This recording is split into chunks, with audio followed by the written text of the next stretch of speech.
Welcome to Arise Entertainment 360. I'm Shannon Lanier. And I'm Katura King. Live from New York, we're here with your 360 look at entertainment, arts, and culture. That's right. And unfortunately, we have to start the show off with a little sad news today.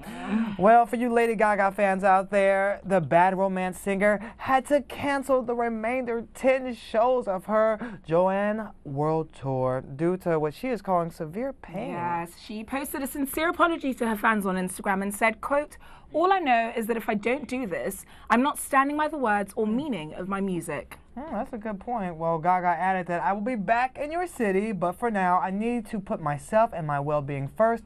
I love you forever. I think that's personal, it's veritable. Yeah, you know, that's you're fair. not feeling well. Makes sense. Yeah. Now, Live Nation will be refunding tickets immediately, and Ganga plans for a massive Las Vegas residency that will see the singer performing 74 concerts at MGM's Park Theatre. But it's unclear whether her latest setback will postpone that residency, which is scheduled to begin in late 2018. See, what I think it is that she wants to make sure she's ready for that residency. So if she goes on tour now, it's going to be too much. She's going to go into the actual show and be like, oh, I can't do it, I'm exhausted. So now she needs the time to rest, relax, relate, release. Okay, Mr. R. Get back to herself, and then she can put on an amazing show in Vegas and then tour. I love her because I think it's so profound for her to say, you know what, I'm not feeling up to it. I'm not feeling well. I'm not being dramatic. I just want to give you the best possible show I can. Yeah, and she's a perfectionist like me. I get it. Oh, like you, I get it. Like, but the thing is, too, she is a performer. Like, she is on the stage. She's running around. She's wearing jumping meat up dresses. in places. Well, all that takes energy and time, and she has to plan it out right. So I'm glad she's taking the time that she needs. It's well deserved. She's been a busy woman. Absolutely. Mama Monster is here to stay. I like that. Now we're talking Spice Girls. Yes. And Posh Spice, did you hear? Yes. Has put the kibosh on that rumored Spice Girl reunion tour. So earlier this month, Victoria, Posh, Beckham, Jerry Halliwell, Emma Bunton, Melanie C, and of course Melanie B, reunited long enough for an Instagram photo op at Halliwell's home in London, which sent Twitter into a meltdown. Yeah, and the quintet upped the ante with a second photo of them and their manager, Simon Fuller of the American Idol impressionado. You know, everybody knows him, right? Well, TMZ breathlessly revealed plans for the world tour kicking off in late summer. Yes, indeedy. But Victoria Beckham firmly, swiftly, and very, very quickly shut that down. She said, I ain't going on tour. Is that how she said it? On tour. I ain't going on She tour. said exactly like that. I ain't going on tour, and the girls ain't going on tour. But she did say this while promoting her New York Fashion Week fall-winter collection, which was unveiled on Sunday. Yeah. Now, it was really lovely, but, you know, as she said, fashion design is what she does now. She doesn't sing anymore. She doesn't want to. Well, it's really too bad because the British girl group previously reunited in the tour of 2018, and it was so well received. It was huge. And again in 2012 for the performance for the London Olympics. Yes, the opening ceremony. So good. So it's proven that they bring out audiences and people love when they reunite. But come on, we need another tour. And those girls need money. They need it besides Victoria. Do we need another tour though? Let's think about it. Is it just a case of badly placed nostalgia, which is what I think it is? Because at the end of the day, the Spice Girls were the Spice Girls. They're not spicy anymore. Their parents. They're doing their own thing. Their parents, they've got new lives, they've got kids, they've got different things that they're doing. They're not Spice Girls any longer. What if they call them Spice Women? Stop it. Spice Geriatric. No, none of that. No. Okay, but I did hear, this is just good news for those fans that are out there, because they still may reunite to do like a song or something, because they want to address all the issues going on in the world and the Me Too movement. And so they want to do something and show their voice as powerful women in that movement. So they still may do something, but it may be just a performance or a fundraiser or something like that. I think if they end up doing something, it's going to end up being without Victoria Beckham, because she has propelled herself to such elevated heights. And the other ones are not on that level. Let's just be realistic. It is what it is. Mel B is currently embroiled in numerous legal battles. I mean, she's might be getting sacked from her show, and she's the only other person that was doing something of the same magnitude. Now she's no longer. So maybe they can do it without Victoria, just like Escape did it without Candy. They will do it without Victoria, but then it's not the Spice Girls. No. It's just 4 old women. Oh, dang! They can still do it without her. They'll have a fill-in come do it, or just play her in a hologram. Get her a little hologram. Oh, man, enough of these holograms, please. All right, I am of the same school of thought as is Prince. It's demonic. Leave them to rest, okay? Right. But we'll leave that story to rest for now. And we'll move on to another story because it's important to have these talks. And when we talk about having the talk with your child is necessary, but how young is too long to talk about the birds, the bees, the flowers, and the trees? Oh, goodness gracious me. Well, Justin Timberlake and Jessica Biel have already started the sex education talk with their 2-year-old son, Silas. Now, during an interview at the 2018 Makers Conference, the mother revealed that they are starting this early so that there's no shame. She said, "I don't want to tell him to keep your private parts private."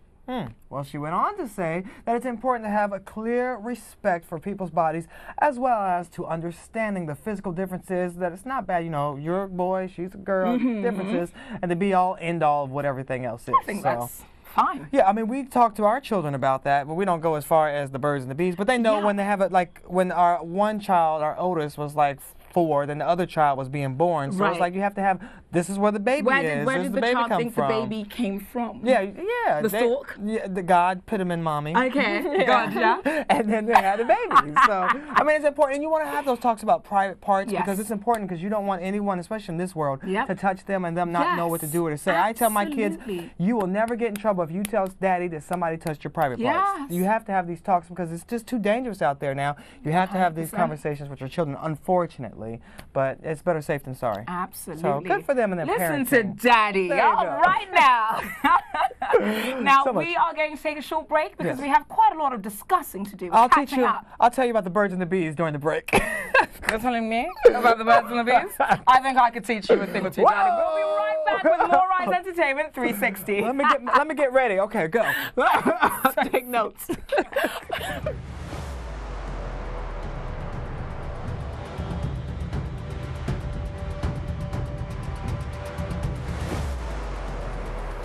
Welcome back to Rise Entertainment 360. Now we are, of course, smack bang in the middle of New York Fashion Week, which means the fashionistas and fashionistas are out in full force. That's right, and here to break down what's hot and what's not on the runway is celebrity stylist and image consultant Kanoyo Ebi. Hello. Hi, guys. Catch me if you can. Hey, girl. I like that. Now we have to lead with the fact that you are, of course, the legendary, the famous, the one and only. Don't stop. But you consult for a number of incredible celebrities, including but not limited to Angela and Vanessa Simmons.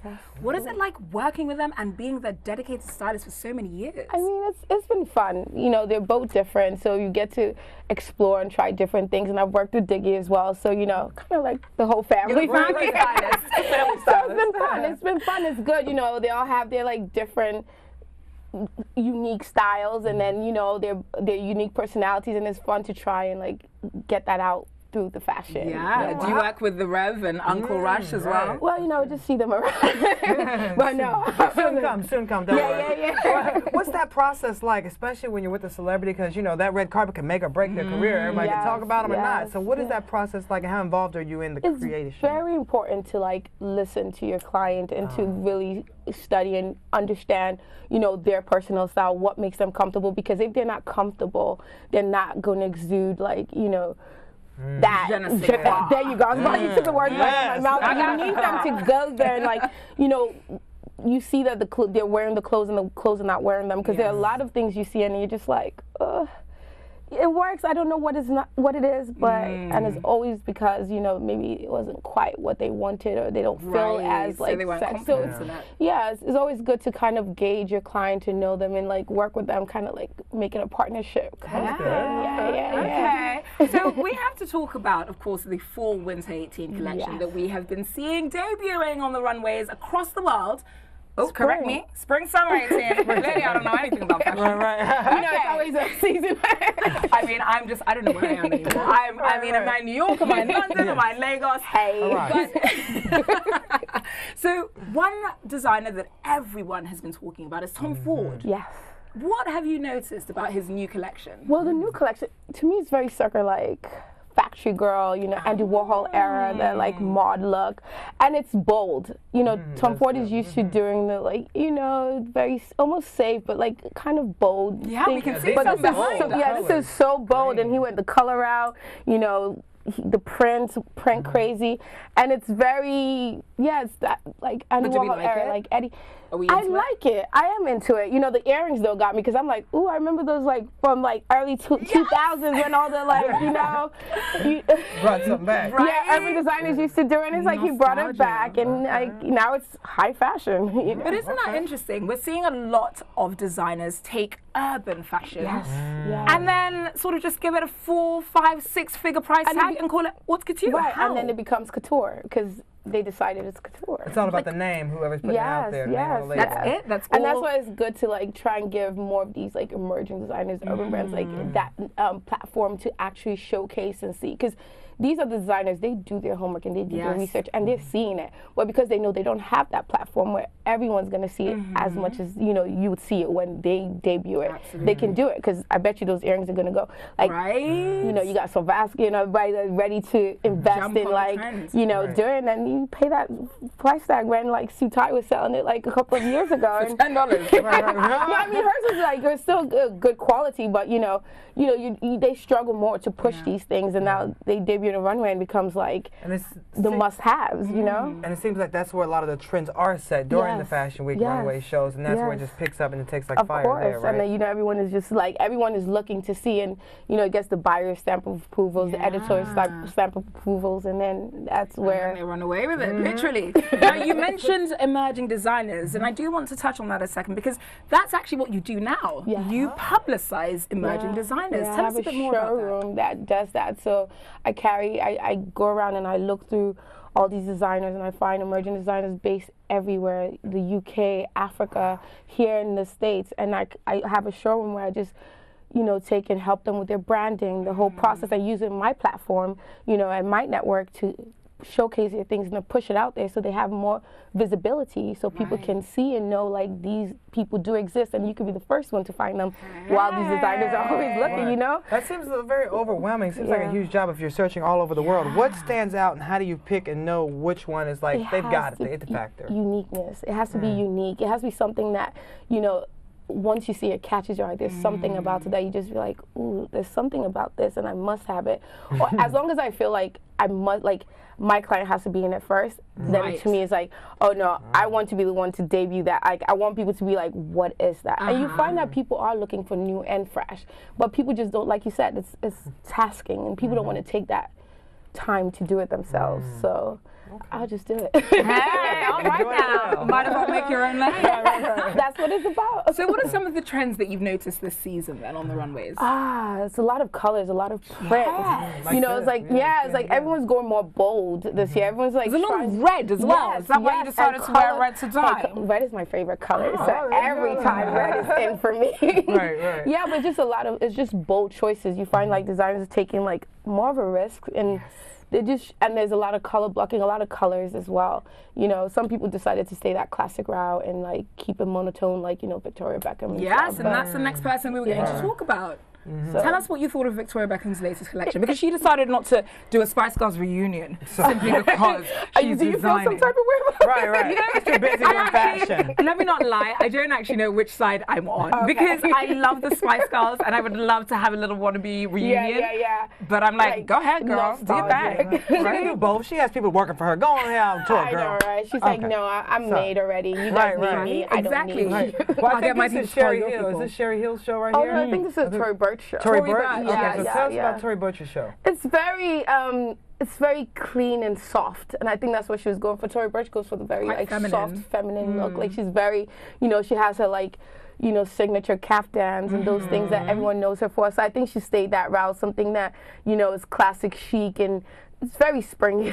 You know what I'm getting from her? It's a lot of what you called my style, bohemian chic. Yes, I love it. It's very sort of hippie-esque, but in quite a modern way. Yeah, and she likes to keep it simple and classic, but with a little twist to it. So I think that's what she did here, and it's I like simple and classic. Because some of the shows we've been seeing, that people would never wear that. People are like, where are you gonna wear that? It's like futuristic people would wear it, but it's just like you have to have the inkling to know how to mix and match and do this is simple, like where everyone could just you know, the average modern woman can go in and say, I want that and pick it, and it doesn't take too much thinking.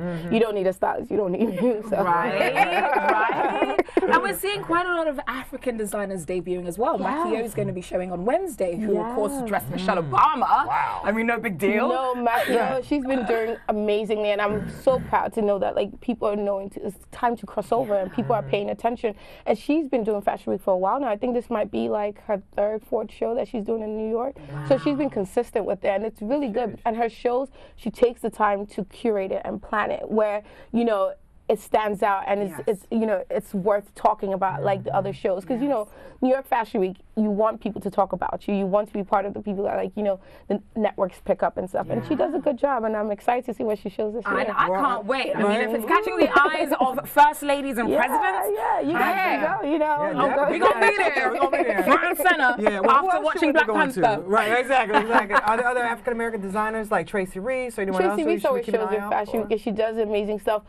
Pierre Moss did an amazing show. He did a collaboration with Reebok, and he was like, we're Americans too. And he always has this message behind his clothes. He did the like, remember our names of the, so this time around, you know, he always has a message behind his clothes. And this time he did a collaboration with Reebok, and it was very sporty chic, but there's also like the cool factor to it. So that was really nice to see, and it had an amazing like response, and it was so good.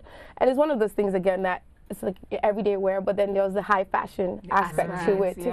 So, you know, African American designers are definitely doing their thing, and Africans are definitely doing their thing. So go Africa! Yeah, and it's good too, because, you know, it's about time that you start going out there and doing it, because people, we're doing stuff and people are seeing it and then, you know, taking it. So it's like, you know what, let me just show my stuff, since it's actually good. Just a matter of believing more in ourselves, you know. And are we seeing like an increase in the amount of Africans that are actually showing, not just at New York Fashion Week, but at all fashion weeks across the board? Not really. I mean, apart from being in New York, not really, except if it's in the African country. So now you do have more of Ghana Fashion Week, South African Fashion Week. You know, Lagos has so, like, you know, they do 2 fashion weeks a day. You know, and then, you know, you have the Right Side, which is an amazing platform, and that helped to definitely like showcase a lot of upcoming brands in African and diversity, like when it came to designers. So if things like that came back, where it's like a collective of designers showcasing, being given that platform, it would be amazing. Well, how does New York Fashion Week set the trends or help the other fashion weeks that are still yet to come? Because after New York, you have the other ones like London and New York. Like, so are people looking at New York like, okay, I have to now do this or ante up, or like, how does that affect the other shows? Well, I think with New York is the beginning, and then Paris closes it out, and Paris is supposed to be like the biggest, because, you know, you have more of the like haute couture, like designers showing, because that's their base. But New York, I think, has that, like, it's the cool place. It has the diversity. New York is cool? Cooler than London? Come on. I mean, I don't know. I feel like it has that diverse crowd, and there's all kinds of people in New York. So I think that's why New York is always like that, like, ooh, we want to see him, like, anything goes in New York. There's more variety, if you will. Yeah, there you go, And it's, you know, one thing I've noticed as well, there's a lot more creativity here. Yes. People literally just are like, what box? You know, it's not even a case of thinking outside the box. There is no box. Well, there you go. The concrete jungle where dreams are made. There you go. Yes, what a great note to end. And before you go, since you're helping these emerging designers, what advice do you have for those designers who want to be, you know, up and doing a fashion week show one day? I mean, my thing is always figure out what your aesthetic is and know your niche. A lot of people, you know, when they start off, like, they start off motivated and they know what they want to do, or they have their way that they're going, but they get discouraged quickly because they feel like, oh, this person is going more, this person is selling more. And it's more of like, you know, stay true to yourself and your aesthetic and what you feel like is your niche, and just keep pushing through with that, because that uniqueness is what is going to get you the attention that you're looking for. It might take a while, but you'll get there, and, you know, the right person that needs to push your brand or needs to be connected with your brand will be. So it's important to say that, because then there's that, like, there's the consistency. Because when you don't do that, you're all over the place, and then there's no real branding, there's no real structure, and then people are just like, you're all over, I don't know what to think, and they don't take you seriously as a brand. That's a good point. So how can the emerging designers that are watching today get a hold of you? Instagram is the best way now, social media. So my handle is Catch Me If You Can, and with the K. ACH. Don't worry, we'll stop that on screen for you. Yeah, Catch Me on social media. You know, I'm always and then my email is on my social media and all that stuff. So it's the easiest way, the quickest. Thank you for way. trend spotting with us, Well, Kanoyo. thank you for having me. I had fun with you guys. Can I just stay? You can come back. She can be on third host. I know. Do a little fashion segment all the time. But definitely come back and show some of your designers. Bring some Yes, of course, I would love to. All right. I would love Thank you to. so much for Thank you for having me. And we will be right back with more Rise Entertainment 360.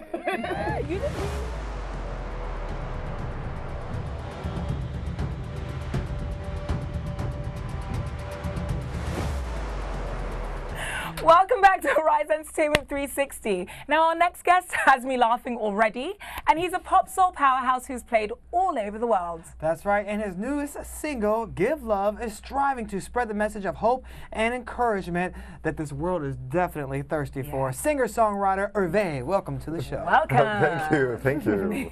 My pleasure. Now, you have to talk to us about your new single and why you wanted to write Give Love. Oh my God. Give Love it's a gift because when I wrote it, it's like when you sometimes you get these epiphanies. I was just walking around in my neighborhood in Harlem, and then there was always somebody hanging out there, and then I went to ignore. I was like, oh my God, do I have to interact with them today? Then I didn't. All of a sudden, I was like, my God, well, if I were to actually not acknowledge the person, and I continue to do this, then what if everyone does that? Then what kind of world would we be, And so then I realized actually that, love was more of something that it's an action that you take, not so much, the saying, I love you, etc. But it's like, it's the doing, the showing, the caring. And then it just came to me that way, and it just said, did I ever pass you by? And then the song kind of just wrote itself. Wow. But I had not imagined when it was being written that it was going to be so important. Well, how has it been received? Have a lot of people been saying it's important to them? Has it changed things already? Do you see it? Yes, it touches people a lot when I perform it. The way people remember the lyrics, it touches them right away because it just speaks to them. It's so, I don't know. It's a simple message, but it hits home. I do not know if it's the song kind of like have you reflect back on yourself. Perhaps that's. Maybe it puts you in the driver's seat. I think that might be what it is. And so it allows you to but actually... I feel like that's what the best sort of art does. It makes you question your reality and your world and all these other things. But you are of Haitian American descent. Yes, I am. Yes, I am. Proud of it. Haiti. Nice and proud. Loud and proud. I love that. I love it. But I mentioned this because, of course, you live in America, and there's a certain man that lives here too that recently had incredibly disparaging remarks to make about not just Haiti, but also Africa. Yes. And you are incredibly well traveled. So what sort of things are you hearing about people say, not only about America, but also about Haiti outside? Well, it was a bit sad because more recently, when I did travel, it was said that the first thing the first comment somebody made was referring, was remembering what was said about Haiti in a negative light, and that did hurt. Such an incredible country, and I don't know the description of that place in someone's mind. It doesn't exist anywhere. I do not know any country that is, as they have this, has been described. So it was just so sad, that one would put that meme, and around the world, and so that people would actually have that kind of a view of a place they've never been, and it was a bit irresponsible, I think, to have gone that route, but we're 400 years old. Haiti is very strong, and First Nations gained independence as well. Let's talk about that. Yes, We're very proud of Haiti for that. Yes, we have we've made our mark in the world, helped a lot of Yes, people gain indeed. independence. We've helped South America gain independence. We've helped give the world the true idea of what liberty should be. That you can be free in that the way of how it was. That it didn't have to be that way. That there needs to be a different way of seeing humanity. And you know what else Haiti gave us? Yes. You. There you go. So we're going to talk more about that during the break. Okay. And we're going to come back to a little bit of singing. All right. We're ready now. All right, we'll be right back with more 360. Don't go anywhere.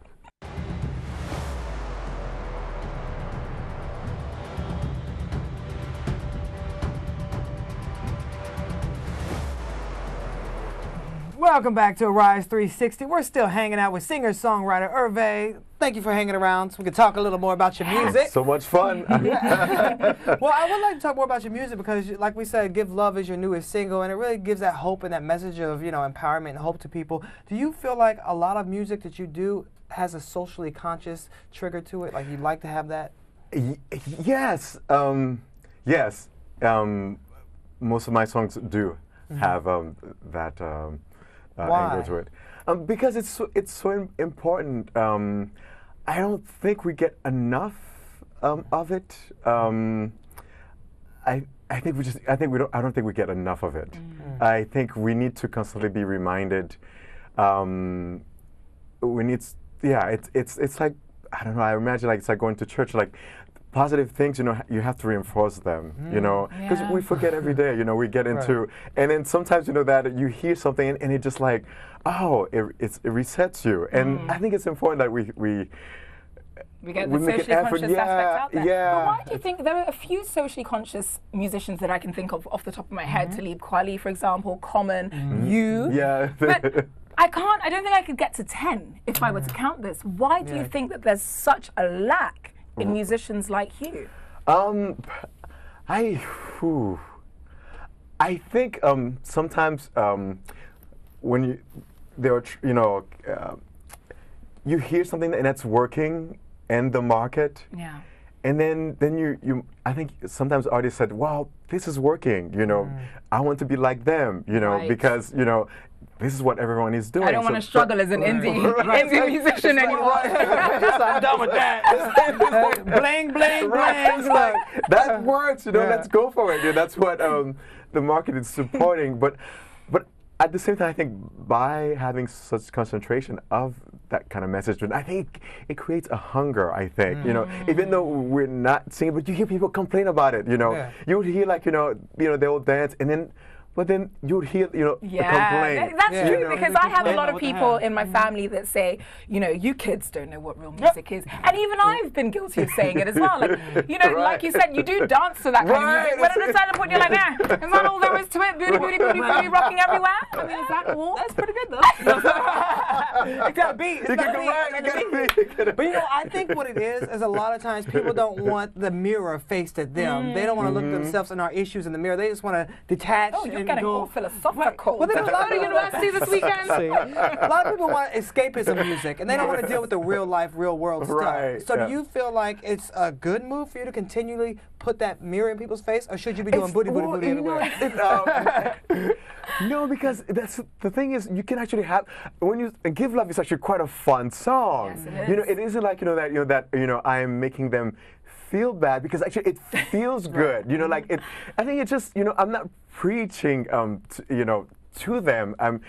It's like I think it's almost something that I would want to tell myself. It's almost like a reminder to myself. And I think I'm just shifting it back to you. Yeah. But I guess it's like what you were saying about the mirror. Yeah. So it's not in a bad way to make you feel. It's supposed to empower you from within. Okay. That's my goal, actually. Like actually, I think in my songs, I think that is what people feel, because often sometimes people cry at my concerts. Wow. But it's and then when I get off stage, and I get a rush of, but you see this love just coming, just like wow, your name just on Give Love. So not surprised.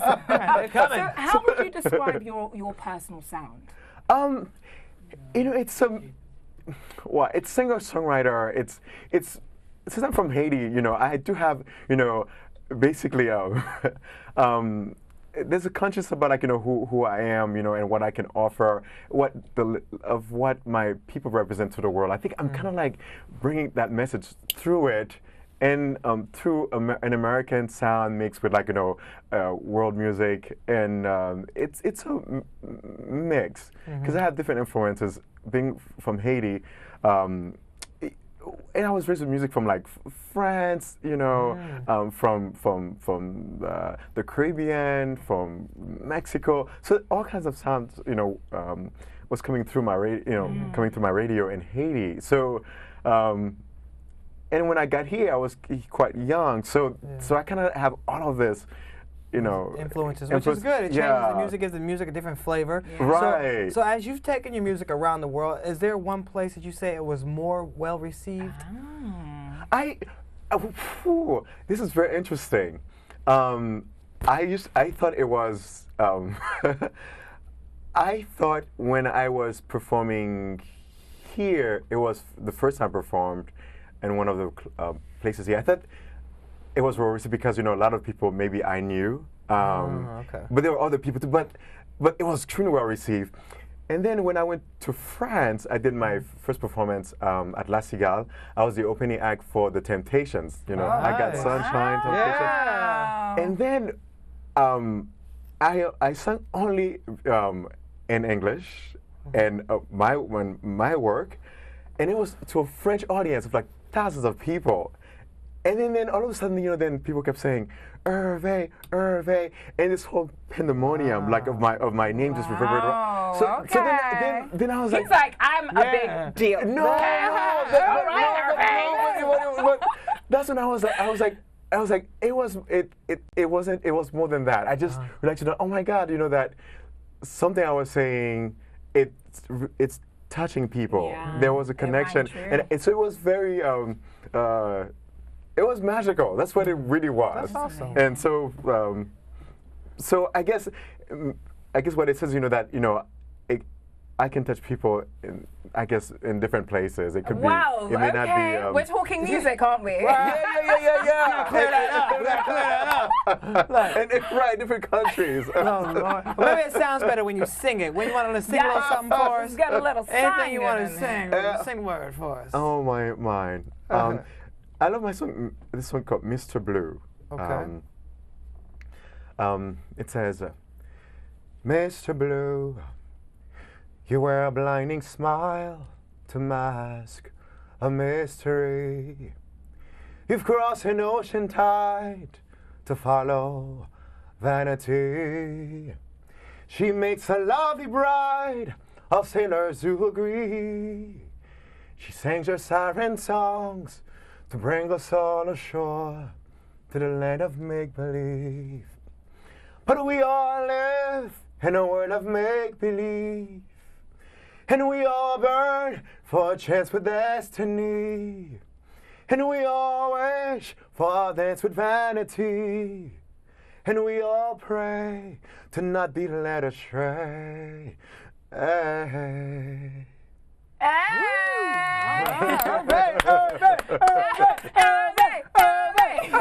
You see what I'm saying? That was awesome. Thank you. It's like very, almost kind of Broadway. It reminds me of like musical theatre. I think it's quite motive music. Oh, yeah, it just pulls you right in, right? That's I must inspire you. I think because what it says is, we all do think about that world of make believe and things you would do, could do. Now, if you weren't a singer, what would your shoulda, woulda, coulda. If you weren't a singer, what would you be doing? The world of make believe. I'll be building buildings. Oh, really? Yeah. Architecture? Yeah, that is a far cry. Yeah, because I studied architecture and minored in music. I went to University of Miami School of Architecture, and so. Now, was that because your parents said you're not gonna be a singer? You're not gonna get a proper education. That's correct. You know how to You've been singing your whole time. You better have that backup plan. Right. That's But good. things are working out for you. You don't need to fall back on architecture. You're doing amazing work. Thank so tell us, you. what is next in the world of Herve? I want to do my next music video. So I need to head to France to do that. So I'm excited about that. Wow. I want to do more touring and presenting the song to different audiences here around the U.S. Go around and perform in different places. That's my just keep spreading the love. Yeah. Spread Right? love. And speaking of love, Yes. what are your Valentine's Day plans? My Valentine's Day plan. Well, I'm going to be on Good Day, New York. Oh. There. Okay, famous person.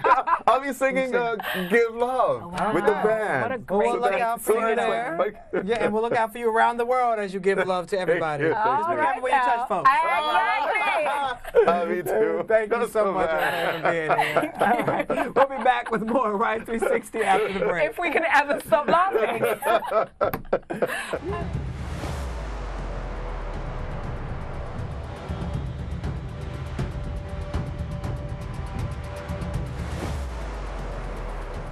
Welcome back to Arise Entertainment 360. Now, ladies, Uh-oh. I have some news, and I don't think you're going to like it. Idris Elba is officially off the market. Off the market. Off the market. That's it. That's right. The Luther star proposed to his 29-year-old former Miss Vancouver supermodel girlfriend Sabrina on Saturday, and he did it in a London screening of Elba's new movie Yardie. That's pretty cool. Yep. And let me tell you, my boy Idris, he pulled out all the theatrics for this proposal. It wasn't that dramatic. Oh, okay. Well, he dropped down on one knee at least and popped the question. Yeah, I'm talking like helicopter ride, none of that. He literally was It's like, I'm so vain. We're at a screening of my movie, and I'm going to propose to you at my movie screening so that you can always remember that it was my movie. Well, that it prompted worked. She said yes, and the crowd erupted in cheers. this. I'd have said yes too. Right. Well, He could have proposed to me in the garbage heap. I'd have said yes. Okay. Well, at least he didn't do it in a hamburger. You know, so Also it's a little very bit true. better. Than Yes, that. very, very true. Yeah. Now, Elba reportedly said that he was never getting married again after divorcing Kim Norgard, but clearly he's had a change of heart Wow. for the third time. For the third time. Yeah, okay, well, you know, maybe third time's a charm for him, you know, because he does have a 15-year-old with his 15-year-old daughter with his ex-wife Kim, and then a 5-year-old son with his ex-girlfriend Naya. So we'll see what happens with this one. And I wonder if he wants to have more kids. You know, I think he will. Yeah, because I you gotta think give so. the. She's only 29. She gotta- I cannot lie. I was very shocked when I found out she was 29. Well, he can pull them. He's 45 and he's still pulling them like what? Listen, He's- I could be 21. Right. Idris, hi. Oh gosh. No, we are not taking another woman's man. There we go. Well, he may You be know what, divorced in Sabrina? a while, Good so luck. you know, fourth time's a charm. And you No, call me shady? I'm just saying, it's been around, you know, Hollywood. What do you say? All right, well, let's Oh, move on before I man. get into any more trouble. You're gonna get into big Everyone trouble. was abuzz over the weekend about Kim Cattrall slamming her former Sex in the City co-star Sarah Jessica Parker.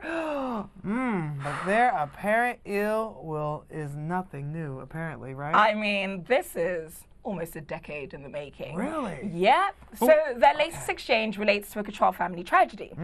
So her brother had gone missing earlier this month, and then he was later found dead on his rural property in Alberta, Canada, unfortunately, and this is reported by local officials. Yeah, and soon after his death was announced, Cattrall took to Twitter to thank the followers and her former castmates for their support. And Cattrall tweeted, "I would like to thank my fans, friends, and my Sex and the City colleagues for the outpouring of support for myself, my family, over the past 72 hours." You know, I do want to say I find it incredibly unfortunate and really, really sad that this woman had just posted about remembering her father who had passed away. That's true. And then a couple of days later, her brother is reported missing. A few days later, he's reported dead.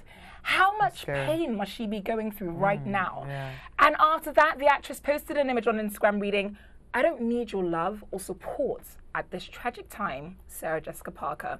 This is, of course, as a result of Sarah Jessica leaving a comment underneath the message that you read out, whereby she thanked her fans. And Apparently, her mother came over to her house and Kim, asked Kim why Sarah Jessica Parker, the hypocrite, is still attempting to get in touch with their family, being that she made her life miserable on Sex and the City for 6 years. Really? Oh, this scandal. Oh, wow. Why was she making it so hard? Apparently, she just didn't like working with her. Oh, So there was a point in time where she rented out a house for the other 3 females, or the other 2 females, 3 including herself, and left Kim out in the cold. Yeah, and now that she's down, she wants to be like, oh, I'm so sorry. And she was like, no, you keep your sorry. Yeah, keep your sorry over there. yeah. Because when they first started Sex and the City, the producer, showrunner, director was Kim's friend. He then did not come back for the 2nd season and was replaced by Michael Patrick King, who is SJP's friend. Gotcha. And he, along with the other 3 females, ganged up against Kim Cattrall. But she's such a professional, she kept on plodding along. Yeah, because you wouldn't You're know. amazing, Kim. Unless you were couture, you wouldn't know. Had the inside scoop and everything. I But, know. I think it's important. Sometimes, people, maybe she was trying to say, I'm sorry. Maybe she was trying to say, this is the time to bury the hatchet. But after that That's not the way to do it. After that long, don't try to take advantage of when somebody's down. Exactly. So, Exactly. And that's what Kim said. You're trying to use my tragedy to repair your nice girl image. Don't do that. Don't do that. Good job, Cottrell. Stand up for your rights. Yes, all right. Now let's quickly talk chicken. Yes, chicken. You want to talk chicken? Let's talk chicken. All right. Buffalo Wings. Buffalo Wild Wings tagline is Wings, Beer, Sports. But with the spirit of the 2018 Winter Olympics, Buffalo Wild Wings might be taking their spirit a little bit too far. All right. Well, throughout the month of February, while supplies last, of course, customers can go in for their gold and add gold sparkles to any order of B-Dubs wings just by asking the waiter or waitress for the Bling My Wings. What? Bling your wings. This is so weird. Why would you want blinged out chicken wings? I don't know. It's just fancy. Well, if you want blinged out chicken wings, head to Buffalo Wild Wings. Yeah. I don't, so I'm going to go get some fancy Tuesday and Wednesdays, you get half-price wings, 25-cent wings. Of course you on know that. discount. Of course you would That's the know only that. day I go. So we'll see you guys tomorrow. I want to go get some chicken wings. I'm not eating wings with you. 24 karat gold. I don't think so. 24 karat Give me some gold, magic in not there. chicken. Oh, not gold chicken? That is No. not good. No. That's all. 25-cent wings, so I can do, okay? 25-cent wings. That's all I